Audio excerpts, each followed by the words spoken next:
Thank you for that introduction, Alan. As you mentioned, I worked with Natalie, you can see her on the right, who has now reached the dizzy heights of Professor Natalie Braber. I first met Natalie, it will be 9 years ago, when I was working at Bestwood Winding Engine House as a heritage officer. And she settled in Nottingham. She's a Scottish lass. And she came in to see us she was working on an initiative about local dialect. And somebody had told her that she needed to study the Pit dialect. So anyway, initially we did a open day at Bestwood, and later, as Alan mentioned, from 2016 to 2019, I worked with Natalie as a research associate on a Colin dialect initiative. Natalie is a linguist, and very much as Alan mentioned, I am a local historian, particularly in industrial history around the East Midlands, particularly around Nottinghamshire and Eastwood area. So we've done one of several publications in that time over the last sort of 5 years. Natalie's done other ones on dialect, including a book on pit talk, which she did with a couple of other girls, a couple of other students. That was published in 2016.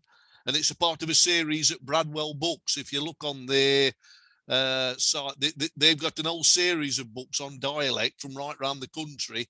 And Natalie actually did two, one on Nottinghamshire dialect and the other one on pit talk of the East Midlands. So if you see them. Interestingly, what happened, that I was at the pit from the age of 16 till I was 40, nearly 41. And my interest in literature and arts and humanities was very strong in the early part of my secondary education, and then phased out, and I was put onto a science, more or less a science and technology type course, which was never me. And amazingly, after I had that almost 25 years at the pit, and then I started working in what can be classified as adult and community education, that arts and literature and humanities element was still there, as though it had been stored up, and virtually that came out then virtually during the project work and adult and community education I've done in that ensuing time. I did, during the time I was in the industry, I was well aware that there was several what we call pitman poets who were actually brilliant, who did poems and wrote about incidents within next to no time what had happened in the pit. And I think what happened basically was at school, it became the latter part of secondary school, things became not relevant to me. But when I saw these poems being written in the pit during that time about these incidents, suddenly that type of literature became relevant, because it was relevant to the working environment you was in.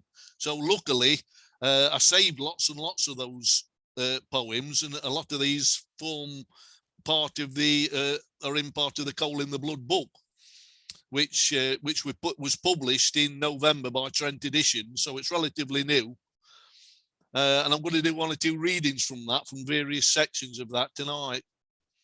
So that's a book which was co-edited by Natalie and myself, and we actually did the sections of it, the chapters, based on a 2019 project we did, which toured an exhibition called Coal, Community and Change. That was done through Nottingham Trent University, and we actually based the exhibition on the actual East Midlands coalfield, and then the underground environment, both on the coal face and out by. Disaster safety and rescue was a big issue, and then obviously coal communities, which is right into what Lawrence work did. And then we looked at minorities and migrants, because there were lots of different people from different parts of the world that settled in the Nottinghamshire coalfield, certainly post World War II. The unity of strength bit was about the unions and the strikes and the lockouts, which is very strong also in Lawrence's work. And then we came to the last bits, of course, rationalisation and closures, which has been happening really from the late 1950s till the final pit closed in 2015 at Thoresby, the final East Midlands Colliery. And more importantly than it was about legacies of coal, what legacies the industry's left round, particularly in literature.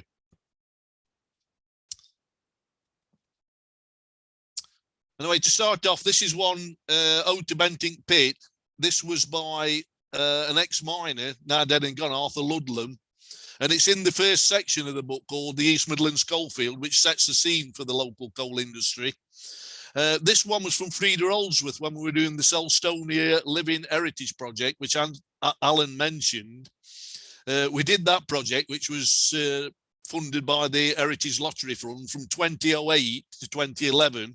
And Frida actually bought me a copy of this poem, very short and sweet, but in local dialect, which Dad, who worked at Bentinck Colliery and several other local pits, used to tell her when she was a girl in the 1950s.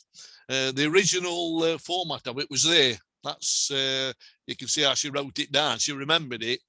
And this one actually featured on the 2018 BBC Radio 4 series, The Tongue and Talk of the People, the dialect poets, and the programme on the Nottinghamshire coalfield, which James Walker produced. You can hear it. This is actually on their website if you tap that in, along with me doing Lawrence as a Collier's Wife. So that programme was broadcast in 2018 on Radio 4. This is Ode to Bentinck Pit. Hip, hip, hip, I'm off to pit. We're cobbling me shoe, rip and tear, coss and swear, me osset win a go. Gangers 1 and 6pence, corporals 8 for crown, deputies 5 and a tanner for walking up and down. All boot tops in water, up tit neck in sludge. Nobody'd walk at Bentinck Pit, only fools such as us. So that's nice and sweet there. Got a few mining terminology in for you, and in real local dialect, which you get on the Nottinghamshire-Derbyshire border. My dad, you can see Bentinck Pit there, that was a massive pit that it finally closed in 2000. It was the last deep coal mining anywhere in this sort of area, in the Eastwood area, just north of here, about 6 miles. And my dad worked there as a senior overman. He was there for 30 of his 39 years in the coal mining industry.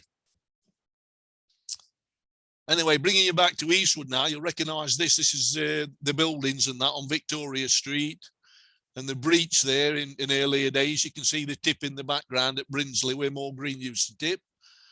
And then the squares there, which were next year, it'll be 50 years since the squares were demolished. All the new houses were built there.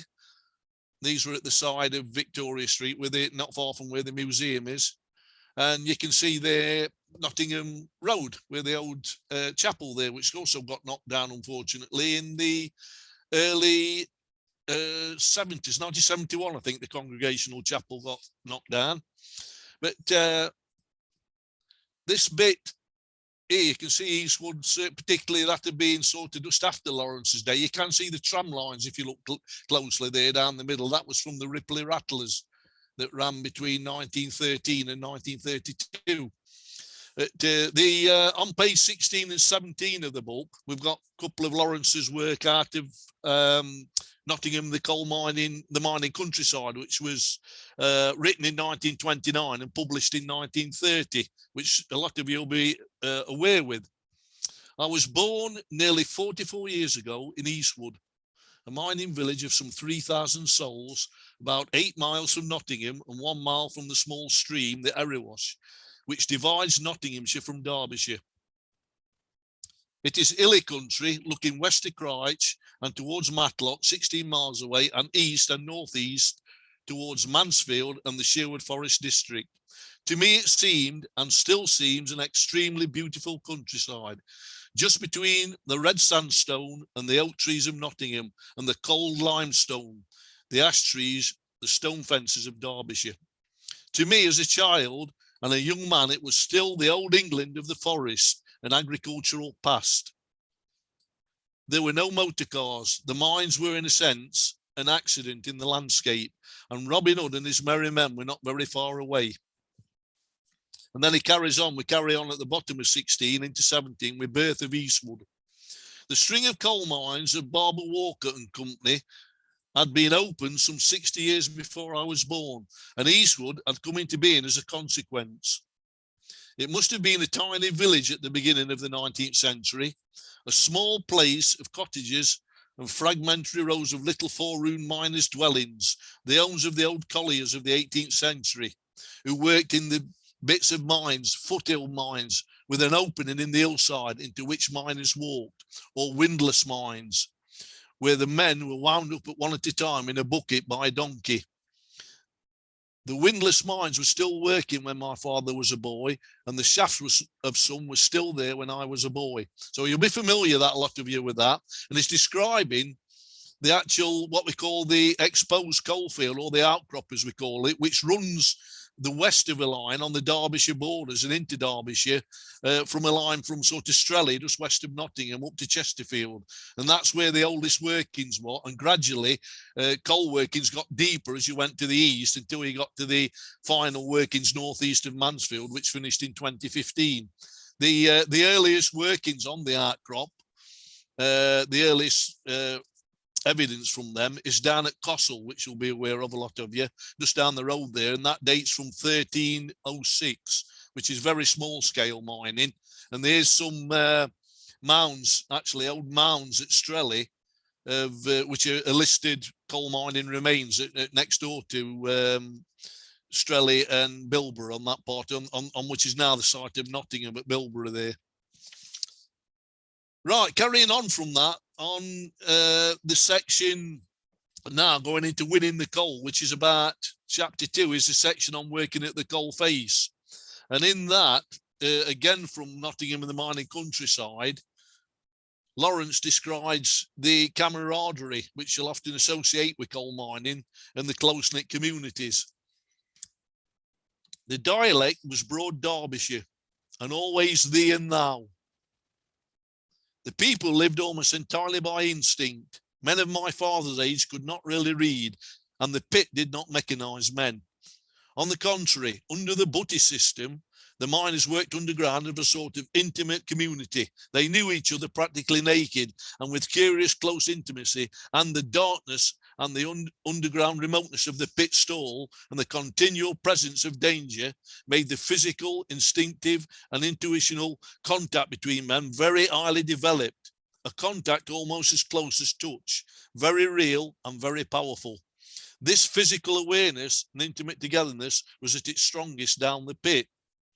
Now, that's relevant in the post-mining area, because our generation, which are the last generation of miners, you'll often hear them talk about that sort of camaraderie, what they got in the pit, what they don't get at other workplaces since they left the pit. And they often talk, and it's virtually like Lawrence mentions later in that Nottingham and the mining countryside, about it's semi-military. It's virtually like being in the forces and that, this sort of camaraderie where you're relying on each other for safety, and it virtually developed in the pit workings and carried on 24/7 all the time. So a lot of people will relate to the losing of that camaraderie in the post-coal era.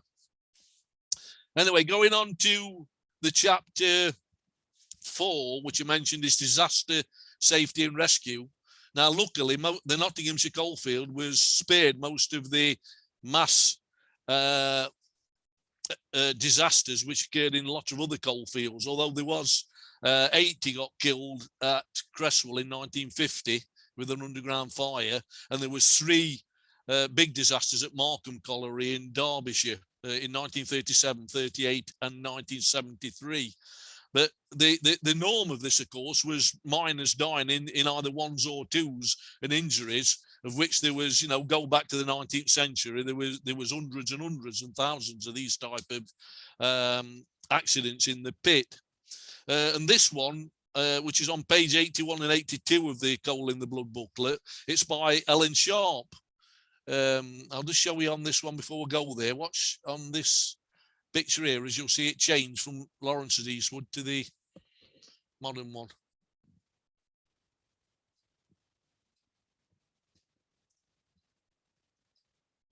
There you are. Well, I had to get that shot about 10 years ago on middle of Nottingham Road, trying to dodge the cars. But going back anyway, this is the pit at Moorgreen at Eastwood. You can see there, dominated the scene there. On the left of this photo is the workshops. the Moorgreen workshops where they mended all the machinery in the training centre. And on the right, you can see Moorgreen Colliery, which closed in 1985. And getting back to, this is a Camaraderie bit, sorry, I was telling you. This is where they actually handholing. The one on the right there, they had to undercut the coal, sprag it up, and then obviously they knocked the sprags out, hoping a lot of the coal would come down in big lumps. But to assist this, they had to actually bore it and use explosives as well. So both of these shots, the one is the shot you can see on the right, the photo, is from the Reverend Cobb collection. He was the vicar, the curate at Eastwood from 1907 to 1917, and he was an amateur photographer. So he took the photos around Eastwood and Brinsley in the 1907-1913 period. So this is Helen. Getting back to Helen anyway. Helen's sadly dead and gone now. She died a couple of years ago. But she was a creative writer based in Eastwood and wrote about events from her youth around Eastwood, wrote them in local dialect. We published several of her in her own books, as well as we did via some of the projects, the heritage projects we did. This one is about a route going back to the disaster and rescue. It's about the a roof fall at Eastwood, at Moorgreen Pit at Eastwood, which involved stepdad. And this is typical of the work which Helen has left us. I'll just show you, these pictures here are from a booklet which the National Coal Board did in 1952 at Eastwood Hall. Each area formed safety committees that year. So they actually produced these booklets. Luckily, we've got some that survived. And these went out to the workforce and they formulated safety committees at the pit. So you can see here that the risk no sprags there. And that's what happens if you've got no sprags. You get what we call a roof fall. So even though it's the coal coming off the side, this is what we call a roof fall. So this one, which Helen wrote, is called Ain't Got a Clue. In the very late 40s, there was a small roof fall at Moorgreen Pit near Eastwood. Not a big one, but still a roof fall all the same.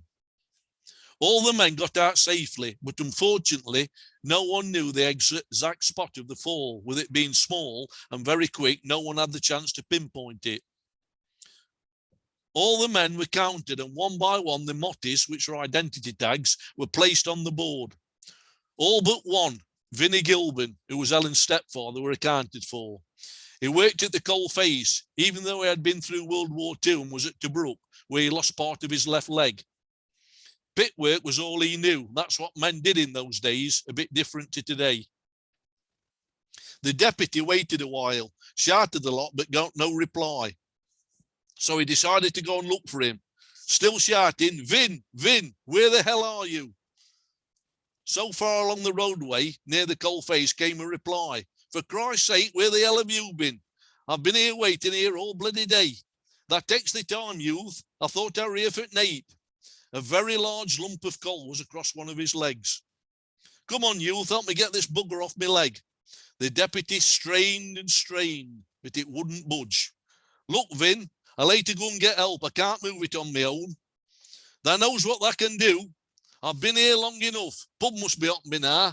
And with that, he unstrapped his wooden leg and stood up. He picked it up and walked off. They had to take the deputy out on a stretcher. He passed out with shock.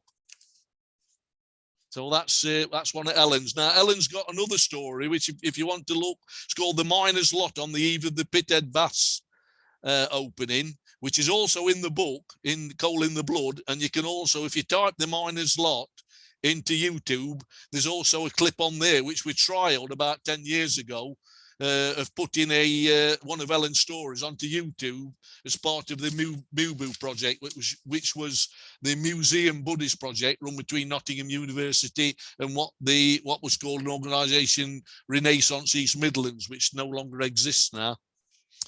Right, going on to coal communities, which is section 5 in the book. And this one is from Fred Wetherill, who originated from Kirkby and Ashfield, which is where I come from originally. And this is on page 99 and 101 in the book. And it's from this book, which is called Our Mam and T'others, which Fred was an adult learner very late in his life, in his 80s and 90s. And he actually wrote, he did a few publications with Teversall Living Memory Group. This was one of them.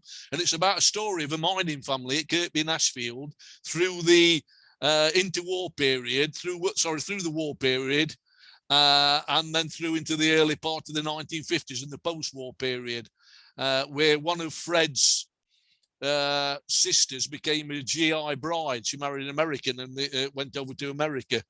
So this is Fred when they were in the RAF and later on in life. Fred was an electrician at Kirkby Summit and Annesley Colliery, where I worked.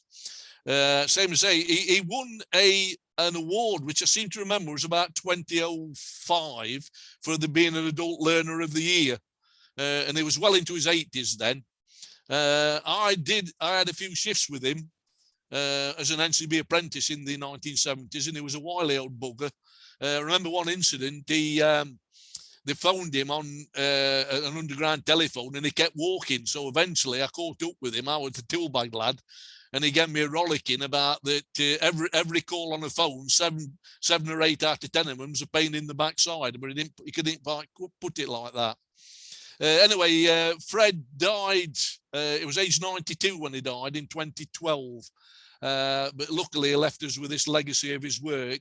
And this is a clip, this is a bit called Our Bill from Our Mam and T'others.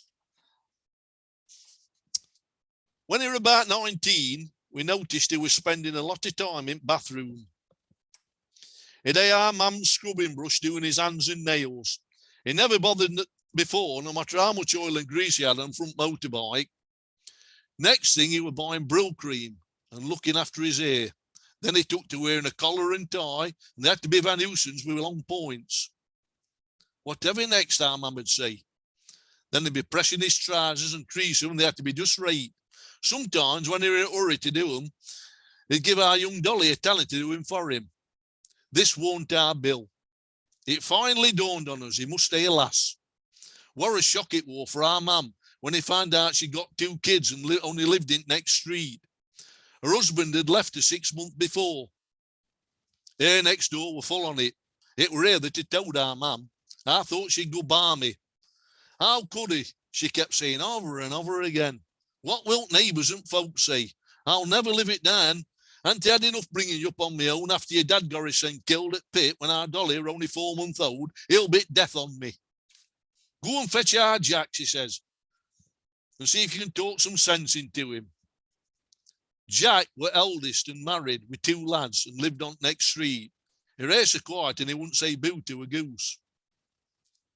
He came round and said, "What's up, mum?"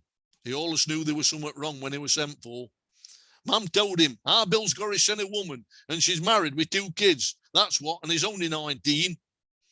Jack said, it'll soon blow over when he's had enough on her. It'll come to know. He's only had a bit of fun. It's practice for him. His brains are in his trousers just now. Mum come out right quick. We don't want any talk like that here. You're not down pit now, you know. Our Dolly sat there with her tabs wide open. All right, said Jack. I'll have one with him tomorrow. 3 months later, our Bill bought his Alice, as he called her, a ring, and he moved in with her. Just after this, he got threatened with sack for belting a workmate for making fun on him about his love life. But they let him off because they're a good walker, and Alice were expecting. Our mum never got over it. What with gossip and all, and never went no further than front gate for a long, long time.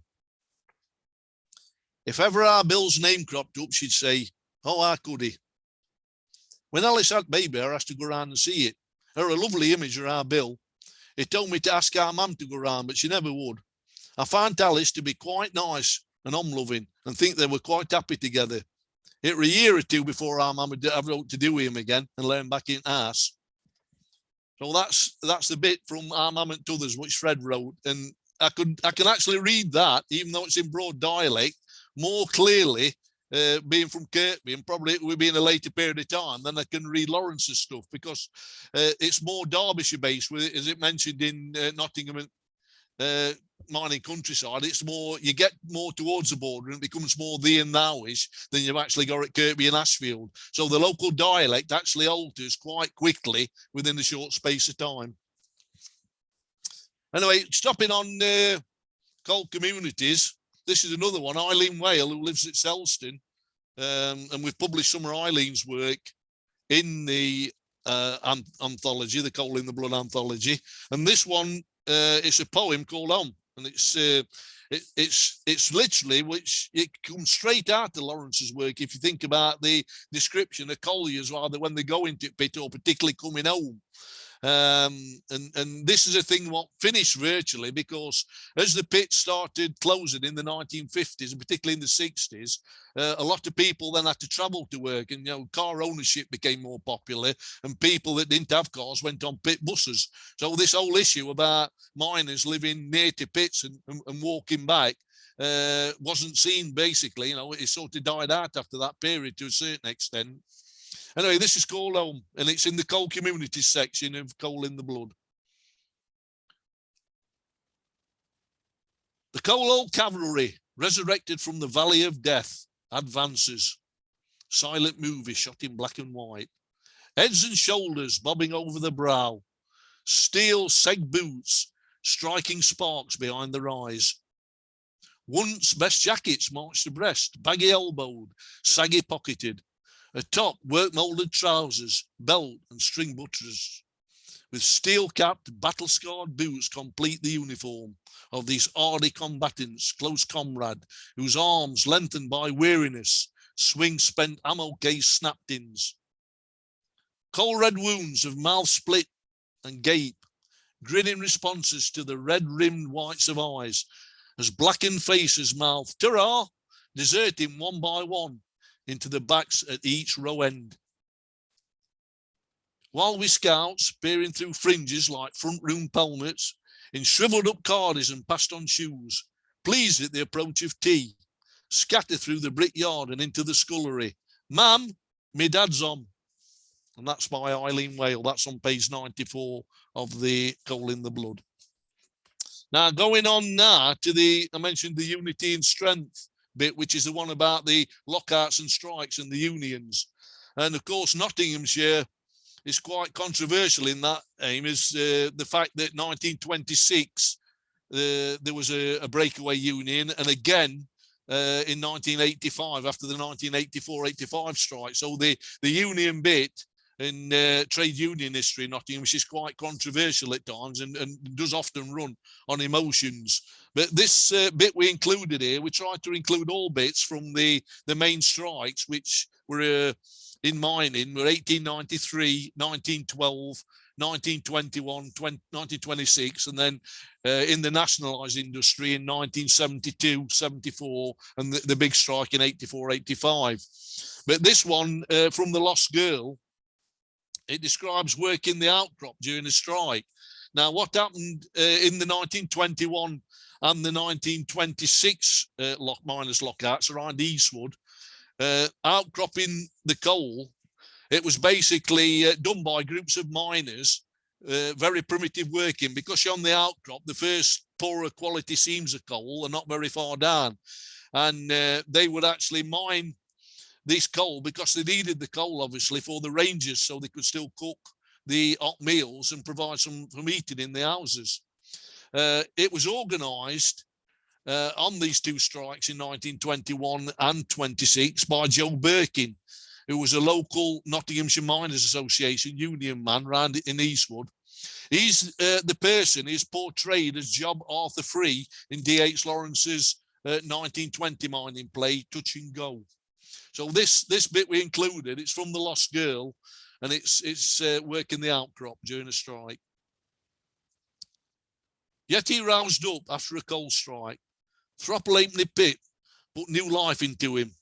During a coal strike, the miners themselves began digging in the fields just near the houses for the surface coal.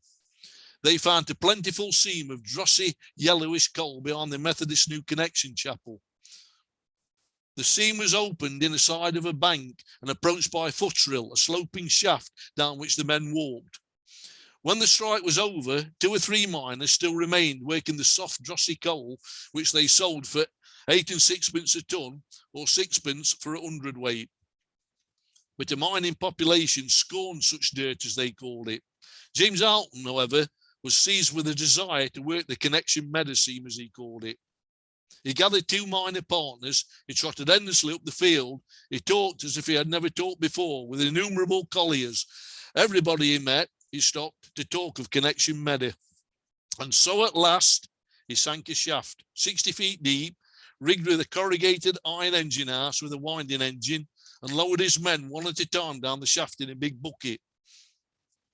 The whole affair was rickety, amateurish, and two pennyworth. The name Connection Meadow was quickly forgotten within 3 months. Everybody knew the place as Thropplehaley. What, said the collie to his wife, have we got no coal? You'd better get a bit from Thropplehaley. Nay, said the wife, I'm sure I shan't burn that muck and smother myself with white ash. So that's description there of this outcropping, and there's some pictures we've got of that outcropping, which remains, which is this sort of thing into the hillside. This is the a coal seam in the going straight into the what they call the footrill, and then this is a basic sort of shaft what they get in Eastwood during strikes and that. These are from the Reverend Cobb photos again I mentioned, and you can see them look a very basic winch there, with 2 or 3 men at the most to go down that bit of a shaft. Only, very shallow and mine the coal, and this would be produced so that they'd have coal during the strike. The other thing they did, of course, during strikes was coal picking, where the coal tip was, where the muck went from because run-of-mine coal is basically 1/3 muck and 2/3 coal. So you get so much small coal, which they didn't want in those days, went up the tips. And at times of strikes and lockouts, it was often usual for people with prams and all sorts of things like that to go up on tips and fetch the coal from there for domestic use. Right, carrying on, we're looking at the rationalisation and closures section of the pit. And this one I'm going to read you now is by Owen Watson. It was a pitman poet from Ena. He was born in 1912, died in 1980. He worked at Shipley Coppice Colliery, which is not a million miles from here, just over the Derbyshire border. And he wrote in broad Ena dialect, which D.H. Lawrence would have recognised very clearly. After he finished at the pit, he did several publications in the 1970s, of which the original source of this one, called Weep Ye Not, was out of the 1975 publication called Strong in Arm, The Rhymes of a Marple Miner. And that saying, it comes from the local saying, Derbyshire born, Derbyshire bred, strong in arm, weak in head, which is one of the local sayings they had, which was not what it meant, actually. It meant there was some quick thinking. Anyway, what happened? This one, it's about Ormond Colliery. So that Derbyshire corridor, just over the border from Ilkeston, or Ilson as they call it locally, through to Alfred, and lost all its coal mines in the 1960s. Until 1970, just Ormond Pit at Losker remained. It was literally an end of an era when that closed in 1970. And a lot of the miners in Derbyshire that ended up working at Eastwood, at Moorgreen and in the South Notts coalfield were Derbyshire miners, and they had that Derbyshire dialect lingo with them, the they and thou lingo. But they as they went from pit to pit in a short time until the final one at Ormond closed, they became known as what they call industrial gypsies, which was pitmen travelling from pit to pit in a short period of time. And then, like I say, they had to travel then either after 1970 up to the pits around Chesterfield or to the ones in Nottinghamshire. So there was a lot of Derbyshire men work there. But anyway, this one, to pass for the passing of what they very much call the end of an era, this is Weep Ye Not by Owen Watson. And it came to pass that the pit of Ormond was no more, and its people were scattered o'er the earth. Some there who vanished into the blue yonder and were seen and heard no more in the land. Weep ye not for those taken into bondage by the lords of Stafford and Leicester, for their places are centrally heated. May their caravans prosper and their new lands flow with milk and honey.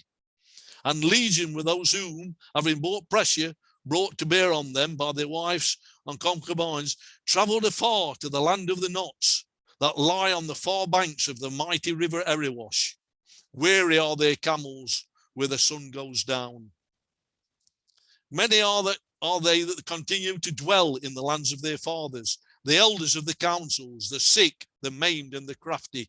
And they murmur amongst themselves, saying, let us become mendicants of the dominion, for our steam is all spent. And the halls of the dole office become their place.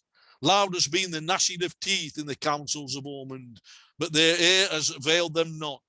The lords of Bolsover staying adamant in their judgment that there was no more treasure left in the earth, and that the time for profitability was long past. As Moses cried unto the Israelites, so I cry to you. Weep not for those times that are past, for in my mind it is an evil thing that a man shall waste his youth in the darkness for so small reward. So that was Owen Watson, which he wrote in 1975. This is Ormond Colliery, the last shift there, which is not a million miles away from Eastwood. And a lot of Ormond men actually came to work at Moorgreen Pit after it closed. And that's how it was reported in the Ripley and Ena News. So that literally, in terms of mining terms, it was the end of an era, because it ended coal mining, deep coal mining in that Derbyshire corridor, as I mentioned, from Ilkeston through to Alfreton. And this is Owen Watson's Strong in the Arm, the Rhymes of a Marple Miner.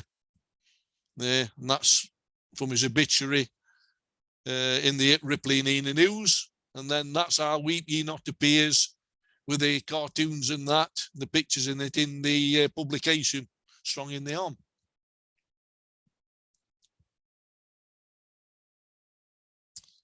And this was another one. Bill Kerry actually did this. He put one of Owen Watson's poems, Where Art Thou Going in Ormondshire, which is in total broad Ena dialect. And Bill Kerry actually put that one into song, which we did for a project in 2018 called Songs and Rhymes from the Mines. And Bill sung this at one or two of the mining jobs which we've had, along with another song which he did called The Greatest Losca Miner, which was about his granddad. So you can hear them if you go on Spotify. And I think there's a clip of it actually on YouTube where you can, if you go on there, which I've put on, a Bill singing a version of Owen Watson's poem, Where Art Thou Going when Ormond Shuts. Now this is Debs Tyler Bennett. I think Debs is Weirs tonight. And again, going into legacies of coal, the last bit of the chapter, Debs has done lots of publications. And this one is called L for Tony Harrison, which appears on page 197 and 198. Now, this is based on the controversial L poem by Tony Harrison, which some of you might remember, which caused a national uproar when it was broadcast on Channel 4 in the late 1980s, I think about 1988. It was in true Lawrence style. The trouble was over certain swear words it included. It was based, Tony Harrison based this on graffiti daubed his parents' graves in the Leeds cemetery, which were graffiti daubed by some Leeds United skinhead supporter. And basically he assumed in a conversation with this skinhead how his life was protected, and all hell let loose literally when Channel 4 broadcast it. Typically what Lawrence would have experienced, in terms of the rainbow, and obviously later the Lady Chatterley trial and that. So this one, based on Tony Harrison's L, is by Debs Tyler Bennett, called L for Tony Harrison. For all the travelling L, you're constantly here, in thrumming pits, under heritage sites, in abandoned machine skeletons, bones poking from forgotten graves, here through oral histories, lads fetched from dark, cliches of numb wives waiting at pit gates, here in rumours you're my relative, great-granddad being a Lawrence.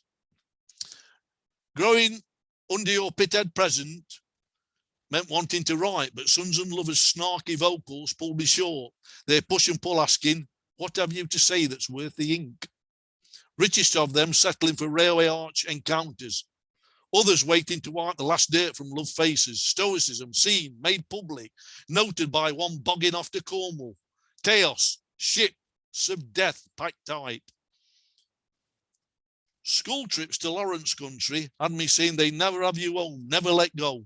Knott's conundrum, dotty bogger, but our dotty bogger. Eastwood surnames absent from your house visitors book, start portrait, Edgar Allan Poe, where D.H. Lawrence scried below, gracing a local bar, as Harrison might have said, you're here, here, here, whether we warm to you or not. Difficult times received those words swished below. Acid dropped pebbles on great-grandma's grave, whispering her man died in a pitfall. Common then, hardly merited mention. Great G amongst many fallen, flinty vowels, rustling forest flags, cemetery side, telling folks still die at 40, 50, and how bloody come. They'll receive my open letter. Let's hope strong vowels uncover bits of pit. A building football chant of here, here, here, loud enough to carry on to Cornwall. Chaos, ships of death. Let's hear leery voices. Love, despise, singing defiant through Knott's earth again. Rattling chant of caged men going down. So that's L for Tony Harrison, which Debs did for us for the Coal in the Blood. And finally finishing off, which is just about right because we're coming up to an hour, which is, I think, one of my favourite, along with the last one, favourite poems in the book, is Margaret Royal did one called The Miner's Lamp on page 195.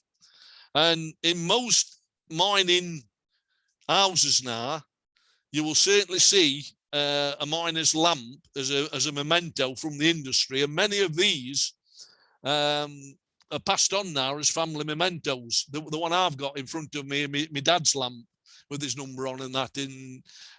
I often sit looking at it and wondering what, you know, as the news comes on and things happen, what the old man would have thought about things. And it sits proudly here in front of me, my study here, and my converted garages are sitting here. These flame safety lamps, or what you might know as Davy lamps, as I mentioned, are passed down as mementos. And I often say to Paige, my daughter, that if that lamp could talk, it would tell you a tale or two. So this one by Margaret Royal, who's with Kath Bartholomew, they've got a group at Southall Library, a creative writing and poetry group, and it's Margaret as part of that group which provided this one for us called The Miner's Lamp. It sat there on the table in my uncle's cottage, a vision in black and burnished brass, its lines so simple, its demeanour proud. As I gazed at this treasure he held so dear, it reminded me of a lighthouse, a beacon of hope, shining out through the darkness, bringing rescue to shipwrecked sailors, just as this lamp brought peace of mind to fearful colliers down dangerous mines. Gone is the soot, the black grime of yesteryear, cleaned up and polished to absolute perfection, a proud reminder of sweat, toil and anguish. I wonder what tales it could tell, what pictures of drudgery it could paint, too graphic for youngsters to dwell on today, realities too stark to recount. It sits alone, its personal friend, guarding an untold past, its gleaming rivets staring me out defiantly. Do not ask, my uncle says, his wounds will never heal. And that concludes my readings and presentation tonight. Thank you very much.